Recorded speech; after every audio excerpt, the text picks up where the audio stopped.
we go. All right, this was the title that someone or other gave me, and it'll do.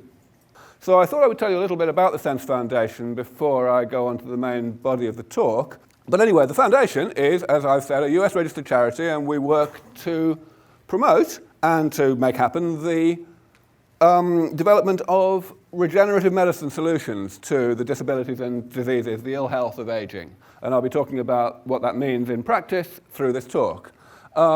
We do actually now have an in-house laboratory. We've had one for about a year, and it's growing, and it will almost certainly be moving very shortly to Sunnyvale. It's currently in the Phoenix area, which is not the ideal place for something that is quite so cutting edge. And we feel that it will benefit enormously from moving over here, but it is populated by the most extraordinary bunch of talented and unbelievably committed youngsters who are really generating results at the most extraordinary rate with unbelievably little amounts of money. So that's one thing we're doing, and of course, in addition to that, we have a variety of extramural activities funding laboratories in universities around the world. And of course, we're interested in educating people about things, so I gave an insane number of talks, probably about one a week, to a wide variety of different audiences, most of them rather less informed about this whole topic than you guys, but of course it's important to tell everybody about this because we've got to get the scientists interested, we've got to get wealthy individuals interested, we've got to get everybody interested in all of this. All right, so I'm going to talk today, 99% of what I'm going to say is about how we're going to do this. But I thought I would just start by reminding you why we're doing this. And it comes down to what I've got on this slide.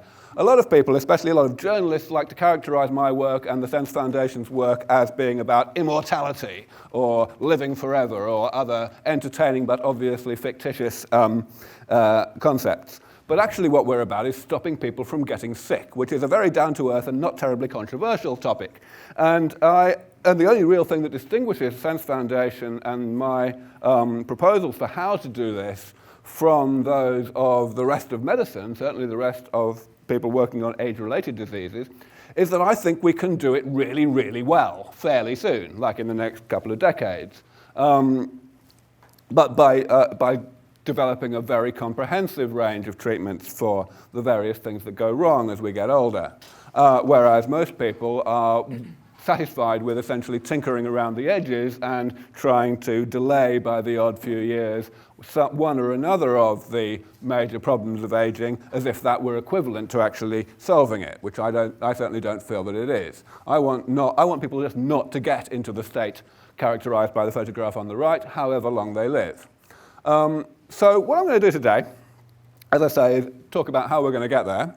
And it's going to be split into these major themes. I'm going to first of all just start at the 40,000-foot level and discuss the conceptual basis for what sort of approach to combating aging is the most promising, namely, as I've said already, the essential application of regenerative medicine to aging. Then I'm going to get down a little bit into some real biology and talk about what that means at the molecular level, at the cellular level. I'm not going to get very technical here. I know that this audience has a very wide range of degrees of expertise in biology, so I'm not going to try to lose too many of you at this stage. I may lose some of you in step 3 of the talk, where I will get into a bit of hardcore biology and generally convince those of you who are experts in biology that I'm not completely bullshitting you all. Then after that, I'm going to move from science to technology, and this is going to get into territory that's much more singularitarian, shall we say. But as you will see, it is much less controversial, relies much less on uncertain concepts than the classical singularity concept of accelerating change. So I'm going to be talking about this concept that I've coined the name longevity escape velocity, and you will see that it's pretty inescapably going to happen, because I'm going to talk about how we can quantify that thing, and you'll see that it's very modest indeed. And finally, I'm going to talk a little bit about what you guys can do. I've already done something by being selected for this course, I can tell you that. So I'm going to start here with the very general top-level analysis. Now, of course, we're talking technology here, and as with any ambitious pioneering technology, the first step is to define the problem, or perhaps slightly better, to describe the problem in a manner that is conducive to identifying how promising a given candidate approach to solving the problem might be. And after some deliberation, this is the definition of aging that I came up with a number of years ago that I think is particularly helpful for doing exactly that, for identifying why we might be able to do something about aging and specifically how we might be able to do it. So we all know that aging is a side effect of being alive in the first place. Okay? If it were just independent of aging, then it would happen to people independent of their age. And actually, it only happens to old people. So we know that ultimately metabolism causes pathology. I'm using metabolism to denote the entire set of all the metabolic, the cellular and molecular and metabolic things that happen every day, all the time in our bodies that just keep us alive from one day to the next.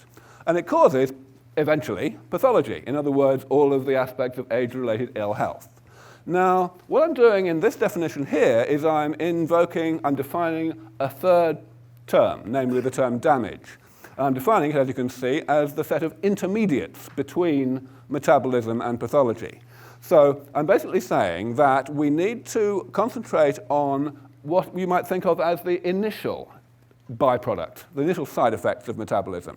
Pathology is an eventual side effect of metabolism, but we can define it as a process of lifelong accumulation of various immediate side effects that, when they get sufficiently abundant, cause bad things to happen, get in the way of metabolism, if you like, and stop it from working so well.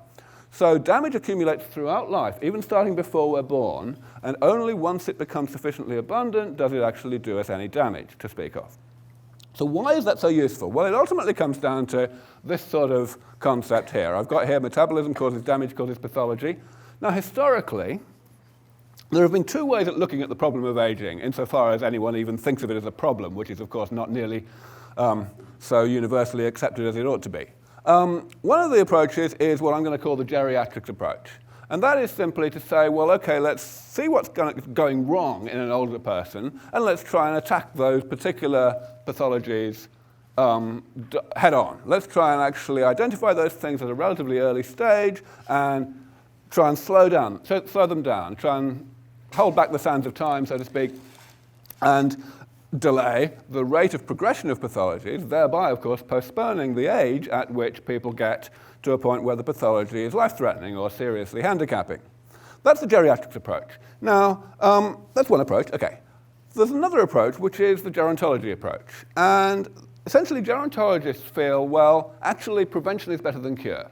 The geriatrics approach is better than nothing, but maybe will be more effective by trying to get in at an earlier stage of the chain of events and try to clean up metabolism, try to stop it from laying down these various lifelong, ongoing types of damage at the rate that it would naturally do so, and thereby, of course, having the same effect of postponing the age at which the damage reaches a pathogenic level.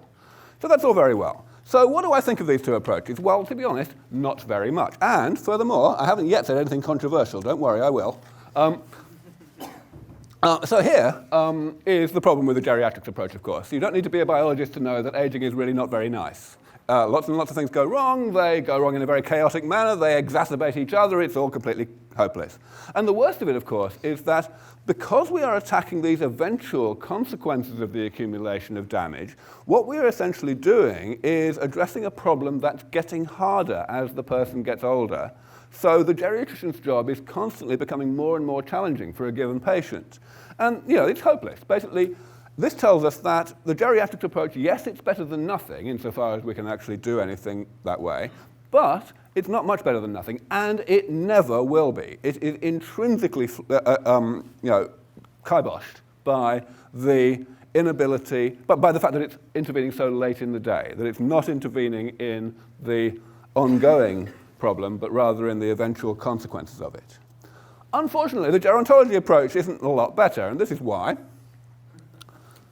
Metabolism is quite complicated. Now, this is a simplified diagram of a small subset of what we know about how the body works, okay? And that's bad enough.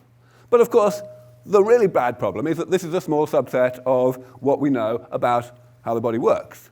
And it is completely dwarfed by the astronomical amount that we don't know about how the body works, let alone all the probably even more astronomical amount that we don't even know that we don't know. So So basically, it's hopeless. You know, there's only so much that you can expect to achieve by tinkering with a machine about whose operation you are this profoundly ignorant.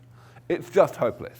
And again, I want to point out that I have still not said anything with which any self-respecting biologist would disagree. Okay, so this is why gerontologists and people in general who study the biology of aging have come to this ridiculously fatalistic conclusion that you might not even bother, you're wasting your time even thinking about doing anything decisive about aging. We just don't know enough. All we can do is hack away as basic scientists trying to discover more and more about how the body works and how aging works, and eventually we will understand metabolism well enough that the gerontology option for combating aging may actually be feasible. But that's not true. Now, before I go on to why it's not true, I want to address something that those of you who know a bit about life extension and who pay attention to the popular press in this area may be thinking at this point. You may be thinking, well, hang on, this sounds logical that the gerontology approach is impossible because metabolism is too complicated, but we keep hearing these reports about successful extension of the maximum lifespan, not just the mean lifespan, of respectable species, like mice even, using relatively simple methods that are already possible, like, for example, calorie restriction. I don't know how many people in the room know about that. Hands up anyone who knows what calorie restriction is. Good, fantastic, nearly everybody, great. So the question then is, okay, what's the catch? How come we can do this, but yet I'm standing up here telling you such pessimistic, fatalistic rubbish about gerontology? The ultimate answer is it doesn't scale. There are a number of reasons why very simple interventions, which I'm going to call magic bullets, will not be an appreciably useful answer, not for human aging anyway. This is the biggest one, I think. Essentially, magic bullets only work if they are the flipping of a switch that activates a whole bunch of machinery that's already present in the body. Metabolism really, really is as complicated as I just said it was, and that means that aging really, really is also that complicated, because aging is fundamentally the accumulation of the degradation of function at all levels of organization in the body. So you've got to do an awful lot of things. You've got to change an awful lot of things in the body in order to slow aging down. So a magic bullet that only changes one thing is only going to work if it somehow activates a whole pyramid of downstream things. The question then is, why does that pyramid exist? Why is that? Why do such master control genes exist? And the only way that that can actually happen and can be maintained during evolutionary time is if the genes that mediate that complex machinery are selected for and are maintained despite the constant pressure of accumulating random mutations. Random mutations that are not selected against are going to accumulate, and the machinery is going to mutate into oblivion. So something's got to be stopping that. And it turns out, if you think a little bit through the details of this, I don't have time to go into the real details, but of course this is published. I can send you stuff if you're interested. It turns out that the longer lived a species naturally is, the less effective evolution is going to be at maintaining such machinery. So shorter lived species have more impressive metabolic acrobatics encoded in their genomes to respond to environmental challenges or whatever than longer lived species do. And that's why I think that, for example, calorie restriction itself is probably only going to give a couple of years of additional lifespan to humans, even if started really early in life, and that drugs that emulate calorie restriction are not going to do any better, and that anything that might be slightly different, like you've probably heard about the rapamycin experiment on mice that was published quite recently, it's basically, again, the same story. It's just not going to work very well in a long-lived species like you and me. Another problem is this, that evolution doesn't select well for things that are only useful late in life. It only selects well for things that are useful early in life, because that's when the organism is breeding, and that's what matters from an evolutionary perspective. And sure enough, calorie restriction, when started late in life, only gives proportionally about the same amount of same extension of remaining lifespan in mice, for example, not the same amount of total lifespan. No surprise, but I think it needs emphasizing. So those of you who have the misfortune to be old enough to pay for this course probably won't actually be able to get as much benefit as your kids. So that's a bit of a shame. However, this is the real kicker, right? The fact is, if you're already getting on, you probably are already jealous of your kids with whom you can no longer keep up on the dance floor, right? So it would be awfully nice to fix that, and actually to have people maintaining young adulthood, even if they had already slipped a little beyond that already. What's the catch? Why am I here? Why am I actually optimistic? Well, here's where that story starts. The human body is, at root, a machine. It's a really, really complicated machine, but we all know, there's no dispute about this, the human body is a machine. And machines accumulate wear and tear. Machines have what you might think of as a warranty period.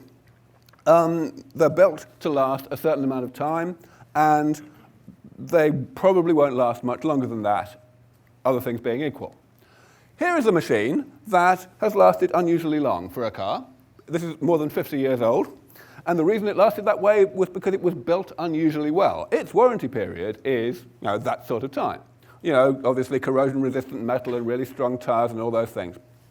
Now, that's one way to make a car last longer than the, let's say, 10 or 15 years that your average car is likely to last.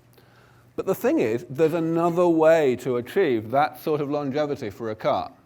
You don't have to build it with a warranty period of 50 years in order to make it last 50 years.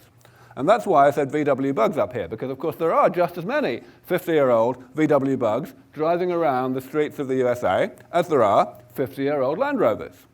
And the reason is because they've got style. And their owners have fallen sufficiently in love with them that they have done enough maintenance on them to keep them, comprehensive enough maintenance to keep them going. This car was built in the same year as the one on the previous slide. It's doing just as well as it was when it was built, and it's likely to be doing just as well for as long as it carries on being maintained. So what we are learning here is that if we know how to do sufficiently comprehensive maintenance on a machine, then it's going to last. Maintenance actually works. So the question then is, what does this mean for the human body? This is fundamentally what it means. There is a radically different third way, a third approach to postponing aging and keeping people healthy. Rather than trying to intervene in this process here, whereby metabolism ongoingly lays down all this damage, or trying to intervene in this process over here, where damage eventually causes pathology, what we do is we intervene in the damage itself. I like to call this the maintenance approach. You could call it the engineering approach. You get the idea. The point here is we let the damage happen and we get rid of the damage, we repair the damage periodically so that it never reaches the level of abundance that causes this bad stuff to happen. And I want to belabor this a little bit. I want to explain why this is such a promising approach. It's really pretty simple. It comes down to the fact that the maintenance approach avoids the shortcomings of the other two approaches. It gets the best of both worlds. On the one hand, it intervenes early enough in the chain of events that it doesn't have this problem of a progressively harder and harder problem as the person gets older. Damage, by definition, does not have any accumulating precursors. It is simply the ongoing, lifelong side effects of metabolism. But secondly, and perhaps even more importantly, the maintenance approach intervenes late enough in the chain of events that we are getting away from the problem of complexity of metabolism. What we're saying here is that we're going to let metabolism lay down these various types of molecular and cellular damage, and we're going to let metabolism do that at the rate that it naturally does it, okay? Which means that we're not going to need to understand it very well. All we're going to need to understand is what the damage is. We're going to have to characterize that damage and figure out ways to repair it, or in some cases to make it harmless, make it no longer cause pathologies. But we don't have to do anything about how it's caused. So we can essentially escape all of that problem. We can sidestep our profound ignorance of how metabolism works. All right, well, that's all very well. That's the 40,000-foot view, like I said, and those of you who know a bit of biology may have noticed that I have said almost no biology so far, apart from telling you how nasty and complicated we are. So I'm going to change that in a moment. I've so far only told you one reason why the maintenance approach is so promising. Namely, it seems to target what you might think of as the weak link in the chain of events that go from being alive to being dead. But there's another reason, which is damage is not actually nearly so complicated as either its causes, metabolism, or its consequences, pathology. this is my first outrageous statement of the day, that we can, in fact, classify all of the molecular and cellular phenomena that qualify as damage by the definition I'm using today into these 7 major classes. So the definition is, remember, ongoing, accumulating side effects of metabolism that eventually contribute to age-related pathology. That's the definition of damage, and I claim that everything that we have good reason to believe qualifies is in one of these types of category. So what's the first one? What does that mean, junk inside cells? It simply means molecular byproducts of some metabolic process or other that the cell, for whatever reason, doesn't know how to break down and doesn't know how to excrete, and so it just sequesters the stuff. And the stuff just sort of doesn't get in the way at all, and it's completely harmless for a long time, but eventually it's a bit like not taking your garbage out for a year, and the house doesn't work so well, similarly in the cell. Too few cells. Well, I have a feeling 1 or 2 of you in the room have heard of stem cell therapy. Stem cell therapy is, of course, basically the idea of solving this problem when in the body as it naturally is, a cell dies and for whatever reason it's not automatically replaced by the division and differentiation of other cells, then the number of cells in the tissue gradually goes down. Eventually there are pathogenic consequences of that. So stem cell therapy is about fixing that, about putting cells back when the body's not doing it on its own so that the cellularity of the tissue remains useful. And you can go down this list, and it's all things that you've heard of. Pretty straightforward stuff. Now, of course, the outrageous statement is that this is comprehensive, that actually there is nothing more than this, no 8th sin, so to speak. And one reason for saying that that's true is this. It's circumstantial, of course, but it's a pretty profound point. It's been the same list for more than a quarter of a century. You know, we've come a very long way since the early 80s in our ability to analyze biological systems, figure out what they're doing, what they're made of, and all that. You know, we would have added to this list, it seems to me, if there were stuff that was waiting to be added. So that's good news. But of course, we can go further than that. Yeah, I have a question at the back. What about damage to individual cells? So after a certain period of time, a cell will just spontaneously die because it's becoming damaged in different ways. Well, okay, so I'm classifying the damage as the cell death rather than the damage that causes the cell death. So the question was, what about damage to cells? So what about simply damaged cells? Now, some of these things do qualify as damaged cells. So, for example, when junk is building up inside a cell, you know, the cell is in some way damaged, in a way that it will eventually, when the junk gets too abundant, be problematic. But if the cell just dies, which is what you just asked, then it's not a problem at all if the cell is replaced by the division and differentiation of another cell, of a stem cell, for example. But if that doesn't happen, then you get this problem, too few cells. So that's how one can come up with this sort of list. And I was actually about to answer the question slightly more generally. I'll come to you in a moment. Slightly more generally, we can come up with this list by a very simple metric. We can simply say, well, okay, if, let's say, a protein is created in a cell and it gets oxidized and then gets detected as being damaged and gets broken down, that doesn't qualify as damage by the definition I'm using today because it can't accumulate. The damage is gone once it's been oxidized, once it's been got rid of. So damage, what this means is damage can only accumulate in long-lived structures.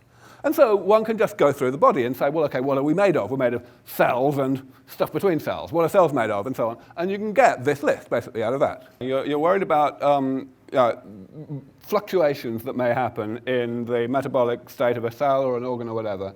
Now, absolutely, fluctuations like this happen all the time, and indeed it's a damn good thing they do, because what our body experiences from one moment to the next varies. For example, I'm experiencing beer now, which I was not experiencing when I got here and asked for it. And you know, these things change what the body does, what different cells do, and the body has to respond to that. So basically what we have is a homeostatic zone, a range of environmental conditions and internal conditions of the body and of individual organs and cells that the body knows how to handle and to bring back within range to the extent that it needs to. So blood sugar, for example, insulin responds to that to keep it to a basal level and not get out of whack.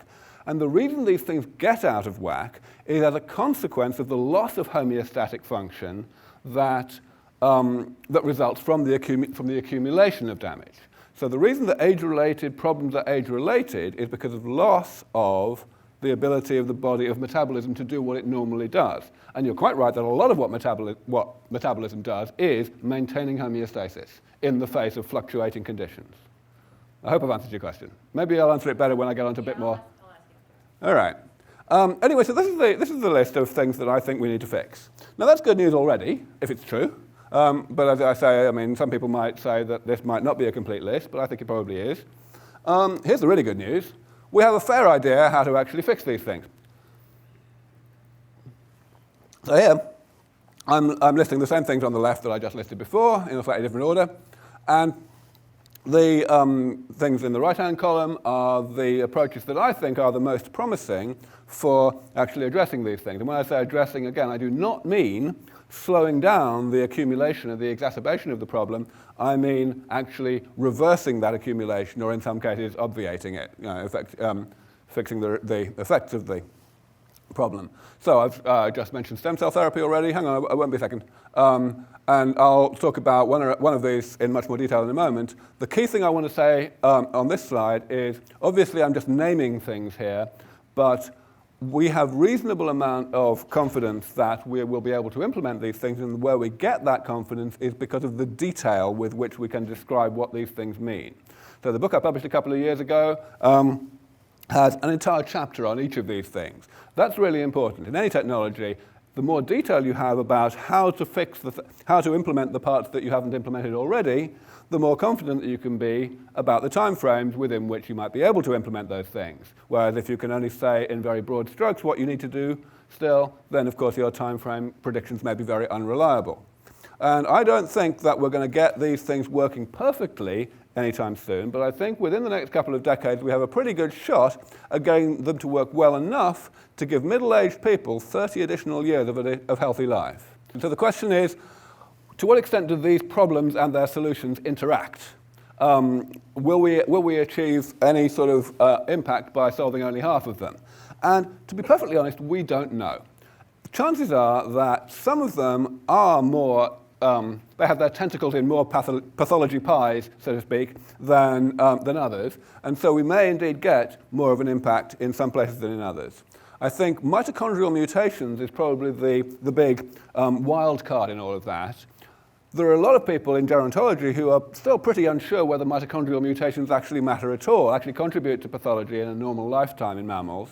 Whereas there are other people who think that they are probably the single most important thing and that they have indirect impact on more or less all the pathologies of aging. So this is a big wild card. The other ones, we can point to individual types of pathology, like, for example, cancer in the case of nuclear mutations, or atherosclerosis in the case of intracellular junk and so on.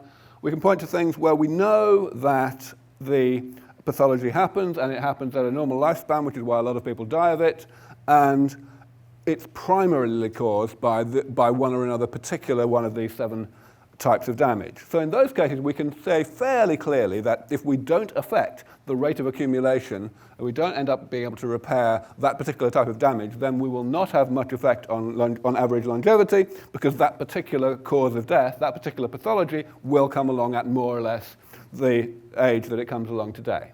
So that sort of answers your question. It's a lot that we don't know, but certainly my goal is that we should indeed implement all these things as soon as possible and get the real McCoy.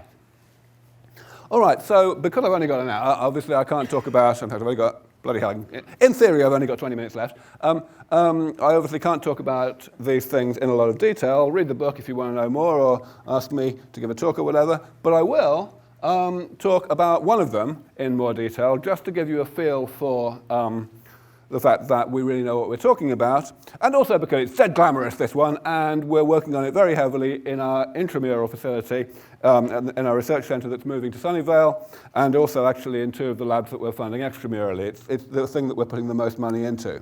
The reason we're doing so, this one here, intracellular junk, is because it's one of the ones that needs the most support. The approach that we're taking is very new. It was something that I came up with less than 10 years ago, and it's only had a few papers come out so far on it, but everyone who hears about it thinks, wow, that would be cool, wouldn't it?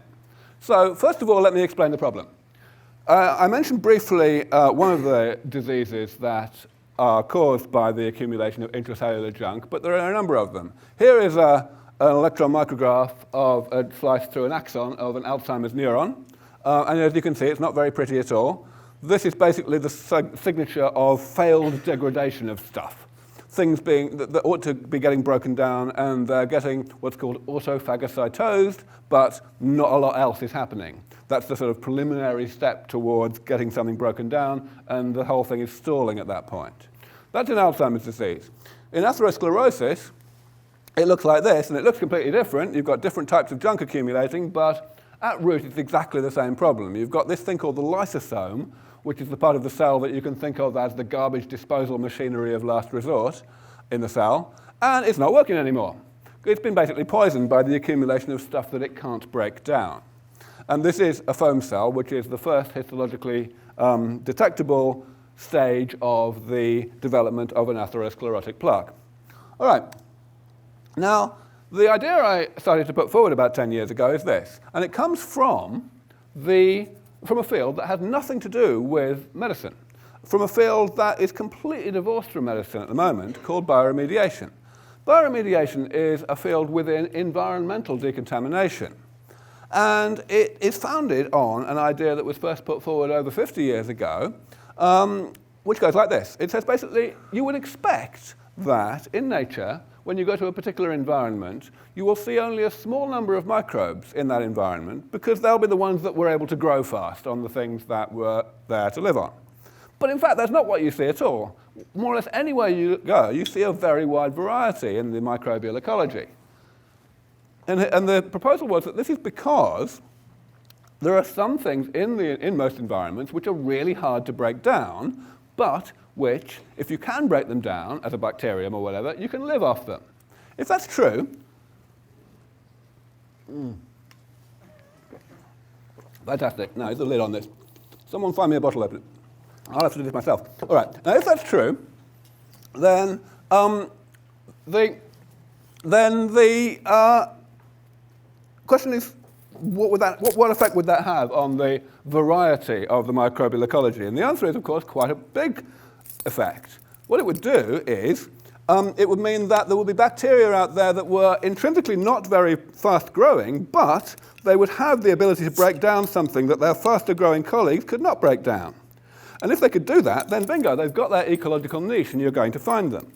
So the guy who thought up this concept, which he gave the wonderful name of the microbial infallibility hypothesis, he said, well, more or less anything that you look for that's a pollutant, which is abundant in some environment and it's also energy rich, and it's organic, of course, more or less anything that you look for that you want to get rid of in the environment, let's say it's TNT in the soil on a disused airfield that you want to build a housing estate on, what's going to happen is you're going to be able to go to that environment and you'll find that there are bacteria in that soil that are already chomping away on the TNT.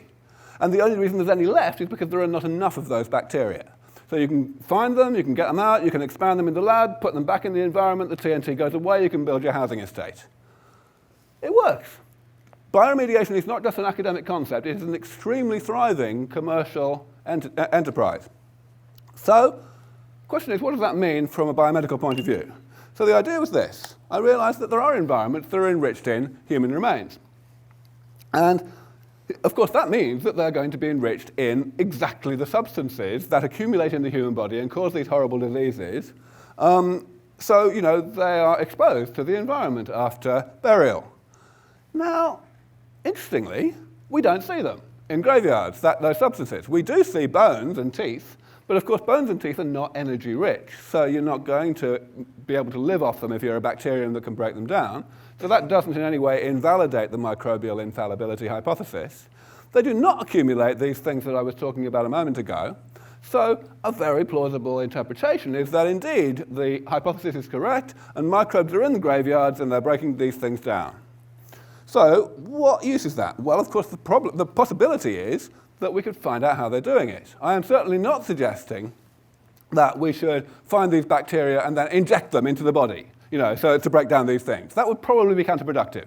But I am suggesting that we could go and find out the genetic basis for their capability, for how they're succeeding in breaking down these things.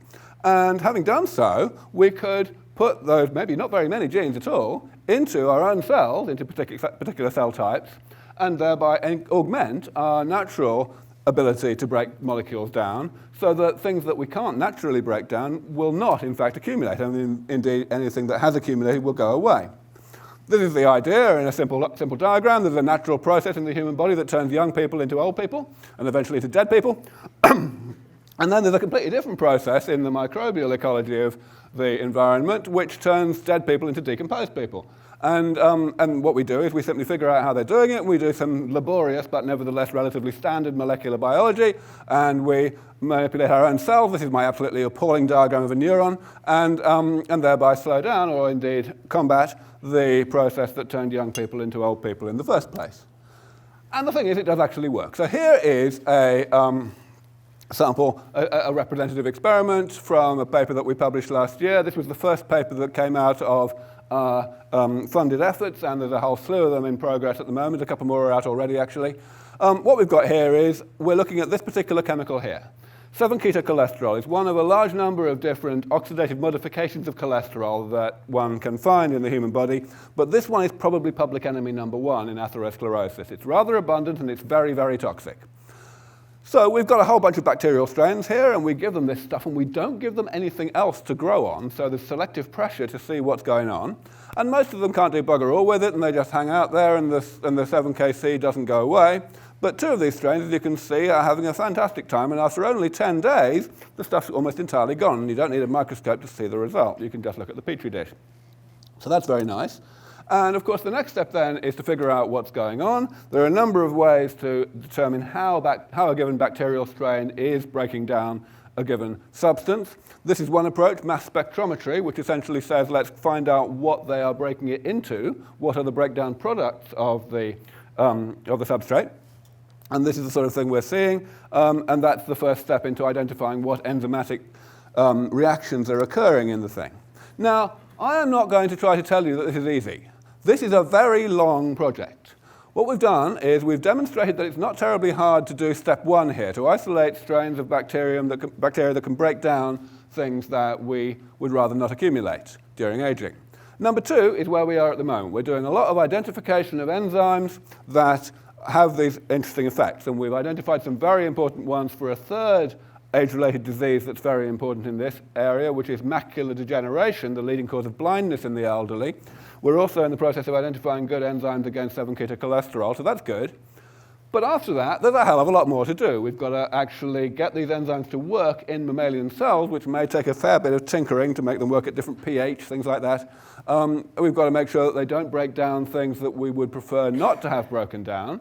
That may sound quite challenging, but actually there are plenty of tricks for that, but it still takes time. Then, of course, we have to get into mice. We have to get into live animals in the lab and see how the whole thing works there. And it's only after all that we can get to clinical trials. We can even think about clinical trials. So this is a long project. But let's face it, that's okay. Because as and when this works, it's going to be so astronomically more effective against these viciously prevalent and nasty diseases of aging than anything we have today, or even anything that's coming down the pike. So much more effective that it's going to be worth it. It's going to be none of this bloody, reaming out arteries and putting stents in and so on. This is going to be the proper job, removing the root cause of the inflammation and clogging that goes on during life. And, so the sooner we start this very ambitious long-term project, the sooner we'll finish, and that's why we're putting so much effort into it, and why I'm so proud to be leading the scientific component of an organization that's pushing that. Daniel. If this process works perfectly, what do you think on its own? What effect will that have on if you did this therapy on a mouse and then on a human? What's your best guess of the effect on its own? Okay, so the question from Daniel is, supposing we just did this removal of lysosomal junk, of intracellular junk, and we didn't do any of the other 6 components of the SENS program, what would be the impact on health, on how long people would stay healthy and on how long they would stay alive? So this is related to the question that was asked earlier on, of course. Now, of course, what your question really is that this would be done on all tissues for which the accumulation of junk is a problem. So that certainly means the artery, it certainly means the brain, it certainly means the eye. The best bet in the Western world, of course it varies from country to country, the best bet in the industrialized world is that roughly half of the causes of death and causes of morbidity in the industrialized world are caused by that range of diseases. So that means we'd be looking at roughly increasing the healthy lifespan and the total lifespan by what's called the mortality rate doubling time, by one mortality rate doubling time. The amount of time, the age at which n% of the people die in a year to the age at which 2n% die. And that time is roughly 7.5 years. So a reasonable amount, but sure as hell not a complete solution. Essentially, after we've got rid of all that, the number one killer by some distance would be cancer. And cancer is not going to be appreciably affected by this particular intervention. And diabetes may be somewhat affected, but cancer's the big one. All right. Here we go. So that's the hardcore science part. And for those of you who'd like some more hardcore science, talk to me afterwards, or buy my book. I'll show you more about that later. But I'm going to get on now and move away from biology per se and talk more about technology. And specifically, I'm going to talk about the history of technology. Can somebody tell me by how long I am entitled to overrun? When do you really want me to stop talking?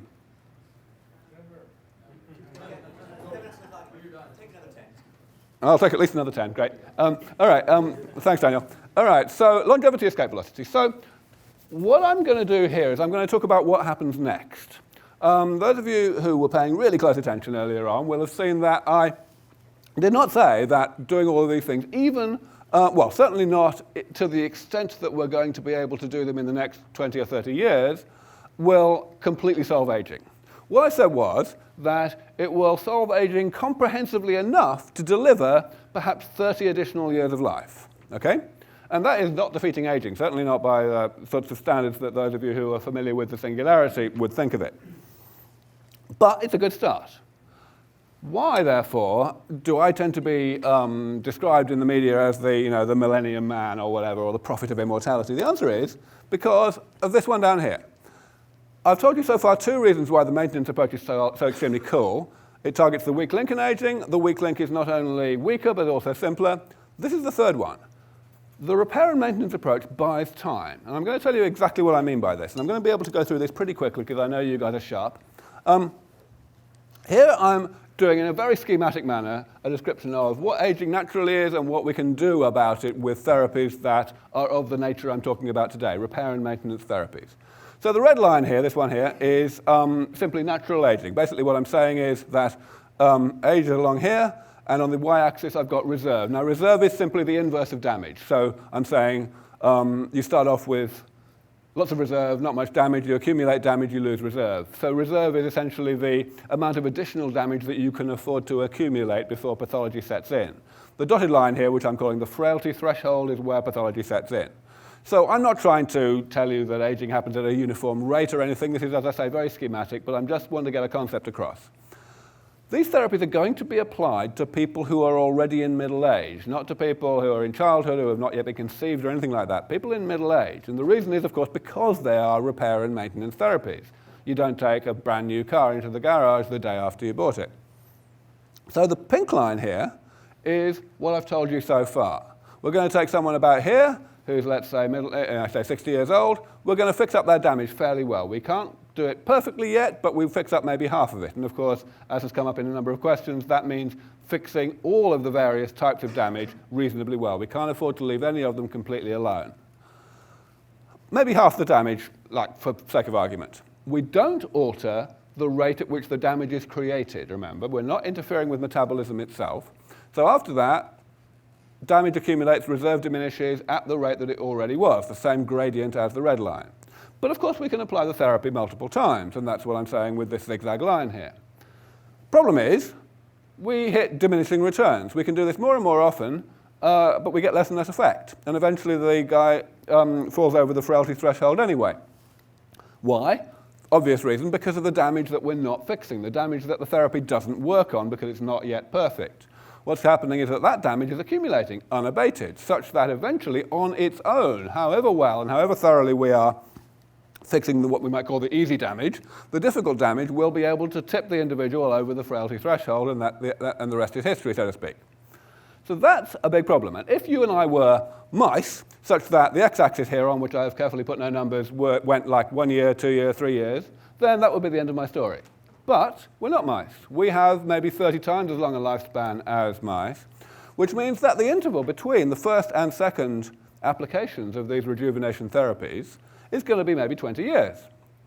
Now, 20 years, as I am sure has been impressed on you rather heavily during this course, is a hell of a long time in technology. So, we can actually say that the pink line here is not realistic. What's much more realistic is that when our hero comes in for his second rejuvenation, 20 years after the first one, he or she will receive a therapy that's been improved, not only in convenience, not only in cost, but also in comprehensiveness. So that the therapy will, of course, work on all the types of damage that it worked on before, but also, in addition to that, it will work on some proportion, let's say, for sake of argument, half of the types of damage that it could not work on before. So that's this line here, the first part of the orange line. And as you can see, that's qualitatively different in the long term. What we're achieving here is that our hero, after his second rejuvenation, is actually at a younger biological age than they were after their first rejuvenation, even though chronologically they're 20 years older.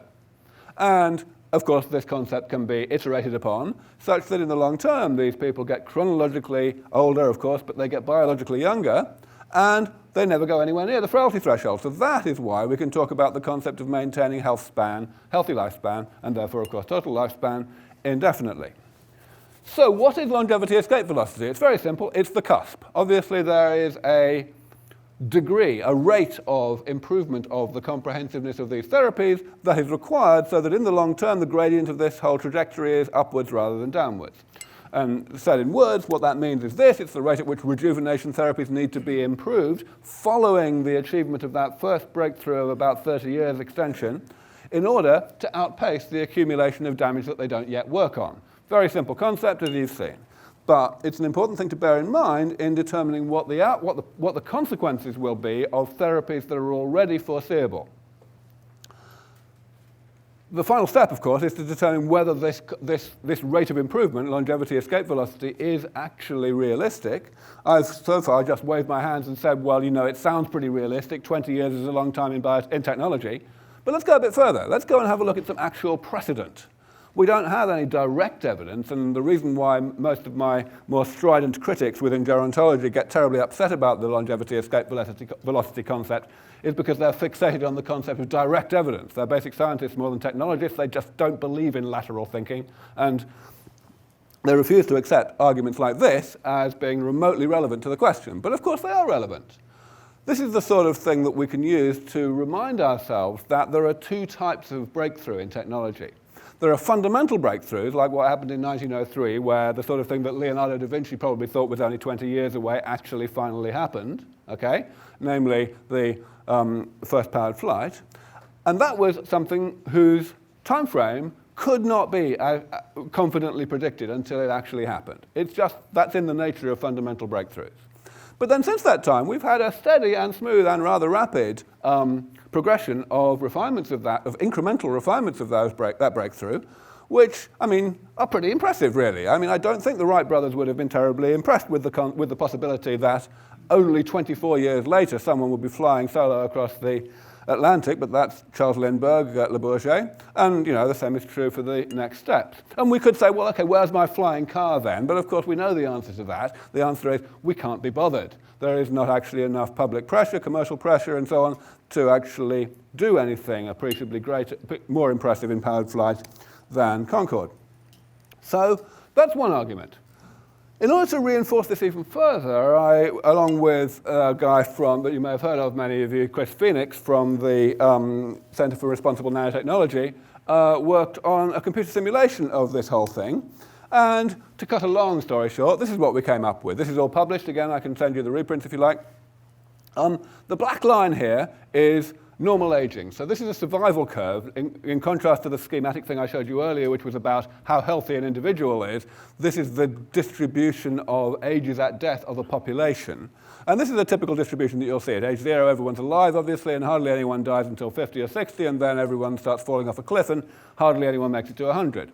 Now, the blue line, the dark blue line that you can see here, is the trajectory, the survival curve of people who get these therapies, but who only start getting them at the age of 80.